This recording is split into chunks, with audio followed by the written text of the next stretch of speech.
Lula diz para Haddad ler menos livros e conversar mais com o Congresso. Menos livro aí, O Lula está pucto da vida, não é? E resolveu agora passar o pau na cara de todos os seus ministros, quer dizer, os principais, né? O Haddad e o picolé de chuchu. Num país em que o partido do presidente só tem 70 deputados em 513. Só tem 9 senadores em 81. Isso significa que o Alckmin tem que ser mais ágil, tem que conversar mais, o Haddad tem que, sabe, ao invés de ler o livro, ele tem que perder algumas horas conversando no Senado, na Câmara. O Hélito, o Rui Costa passa uma parte do tempo conversa com bancada A, com bancada P. É difícil, mas a gente não pode reclamar, porque a política é exatamente assim. Ou você faz assim, ou não entra na política. Ou seja, né? Tem que conversar. Tem que conversar. Diz que hoje ele liberou 2,7 bilhões de emenda, né, para votar os vetos. Os vetos aqui. Não sei. Cara, tem veto de tudo, mas é principalmente os vetos da saidinha. Não, ao calendário do pagamento de emenda de comissão, que ela não é, como ela não é obrigatória, né? O pagamento, então eles criaram, o Congresso criou um calendário para o pagamento dessas emendas de comissão. Comissão. Oi? Nerval ali. E aí, Nerval. E aí o veto é com relação a isso. Eles escorregaram 2,7 bi. É fácil soltar 2,7 bilhões, porque, né? assim, se não passar o veto, o governo vai perder mais do que isso, né? Porque daí o controle de boa parte do orçamento vem para a mão das comissões especiais, que são as comissões do baixo clero, né? É muito dinheiro, cara. Ah, você acha, Bernardo? Imagina, cara, faz um impostinho aí e já recupera. Não tem o DPVAT agora que vai voltar? Não, tô falando para nós, cara. Ah, bom, cara, mas nós não conta, bicho. Entendi. Por que ele passou o sabão, seu Paulo? Porque, cara, ele tá acuado, velho. O governo não consegue fazer bosta nenhuma. Esse que é o problema. Porque, assim, ó, hoje eles tiveram uma derrota no Senado.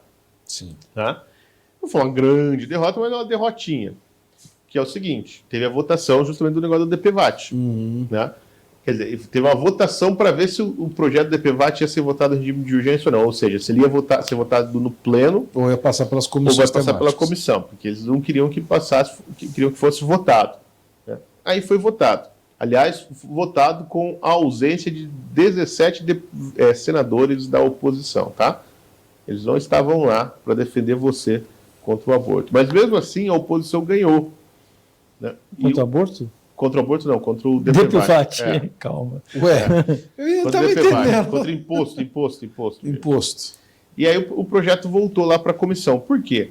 Os putos lá da Câmara, quando votaram o projeto, enfiaram lá quer dizer, eles só tem um jabuti. Não, o projeto já é um jabuti, né? Que é cobrar esse imposto bizarro. Não é um jabuti, é que assim, tem um projeto de lei no jabuti. Não é um imposto, é uma contribuição para criar o seguro de vida obrigatório lá do cara que bateu o carro. Eu nunca vi ninguém usar isso. Pois é. Não se paga desde 2020 que o Bonoro aboliu. Mas tinha o fundo, né? Esse dinheiro continuava lá, daí ele saiu da mão da operadora, que esqueci qual operadora que era, uma privada, e foi para a mão da Caixa Econômica. Agora essa bufunfa está lá e está acabando. Está secando. E aí mas por quê? Estão usando para quê? Para pagar, sei lá. Ele vai um tanto para os municípios e estados, para investir em transporte público. Cara, ele some de alguma maneira. É uma máquina de derreter dinheiro. Então, mas daí querem pôr mais dinheiro lá, justamente para a Caixa Econômica poder cuidar desse fundo, e é lógico que para meter a mão. Então vão criar esse imposto. E assim, daí no projeto não tem alíquota. Então, assim, aí isso a gente discute depois. O negócio é aprovar se é 0,1% ou 10%, foda-se. Foda-se. Né? Mas eles conseguiram porque, além do próprio projeto ser horrível, tem uma sacanagem lá que não tem nada a ver com o projeto. Tem uma alteração do calabouço fiscal. No meio disso aí tem um ponto do projeto do DPVAT que altera a lei do calabouço fiscal. Que é o seguinte, olha só, olha a malandragem.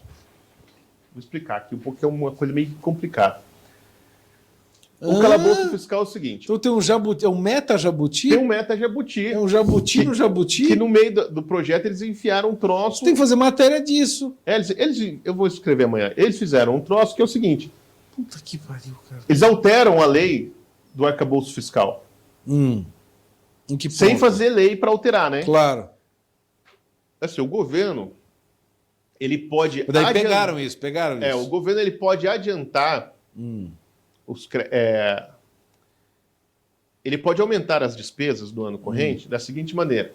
Se na revisão financeira, lá no balanço, vamos dizer assim, do segundo bimestre, tá, as receitas tiverem aumentado além do que foi planejado. Então, se o governo fala assim, olha, esse ano nós vamos arrecadar tanto... Vamos arrecadar 10. E vamos gastar tanto. Vamos gastar 10, tá?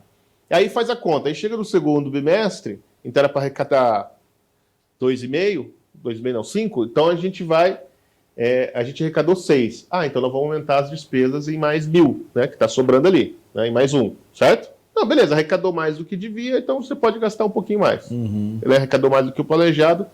Mas... Só que assim, isso vai ser levando em conta que tem o resto do ano, né, que você não sabe como vai ser. Então por isso que a lei diz assim, com base nos dados do segundo bimestre, que só vai sair depois de maio, você pode decidir ir lá na lei do arcabouço, dessa lei do DPVAT, eles colocaram do nada um dispositivo que diz que o governo pode antecipar a previsão. Esse crédito para o primeiro bimestre. Antecipar a antecipação. Antecipar a antecipação. Então, se o resultado do primeiro bimestre está bom, a gente já pode gastar mais. Ou seja... E isso, se passasse esse ano, o governo já ia poder meter a mão em 15 bilhões além do que estava no orçamento.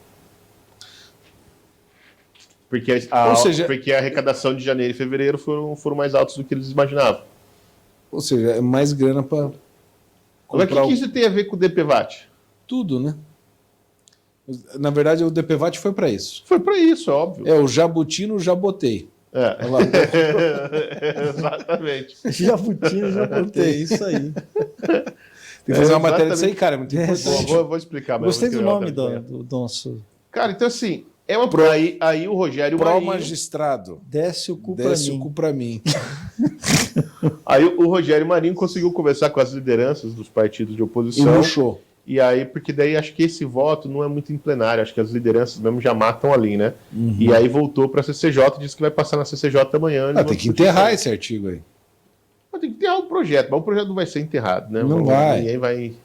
Jamais eles vão deixar de criar o imposto. Veja, se até os nossos deputados votaram a favor, né? Depois saiu o vídeo do Marcelo do Vôlei, que eu não sei como me referir ao sujeito. Ele é senador? Não, ele é deputado. Porque essa porra foi votada em março. E aí o Marcelo do Vôlei votou a favor. Mas ele depois que ele é do vôlei, né? Não é da política, né? Então... ele levantou a bola para alguém cortar, né? É isso que ele fez. E aí depois ele apareceu lá pedindo desculpa, dizendo que ele se cafundiu. Ele quis votar contra, mas ele votou a favor o Brasil. Por engano. Opa, foi mal aí. Aí eu até tentei explicar, olha, eu não quero falar mal, porque ele é até um sujeito simpático, tudo, né? Mas o Marcelo do Vôlei, né? Fome, né, embora ele tá lá aumentando o imposto de quem votou nele. Então, na verdade, não foi o Marcelo do Vôlei que se confundiu na hora do voto. Foi o eleitor dele que se confundiu. Exatamente. Né? Pensou que estava votando uma coisa e votou em outra. Né? Só que, infelizmente, não adianta o eleitor ir lá pedir desculpa, que não vai conseguir arrancar o Marcelo do Vôlei. O magistrado desce o cu pra mim e disse que ele não sacou o problema. Ô, Paulo, você está escrevendo um comentário ao mesmo tempo? Não sou eu. Juro que não sou eu. Hein? Você está lançando essas palavras aqui? E foi exatamente isso. Foi dislexia, né? A culpa do TDAH. Eu não sei, cara, como é que tem 2 botões? Sim e não. Como é que você pode... Sim e não. Né? Será que ele não sabe o significado da palavra sim? Às vezes ele confunde, às vezes tem gente que confunde direita e esquerda. Tem. Pode ser. Cara, é fácil o Marcelo... É Marcelo? Maurício. Maurício. Tudo a mesma coisa. Maurício é igual o vôlei. Tem um lugar que você faz o ponto, outro lugar que você não pode fazer o ponto. É o sim e o não. Pronto, é o sistema binário. Binário. Muito simples.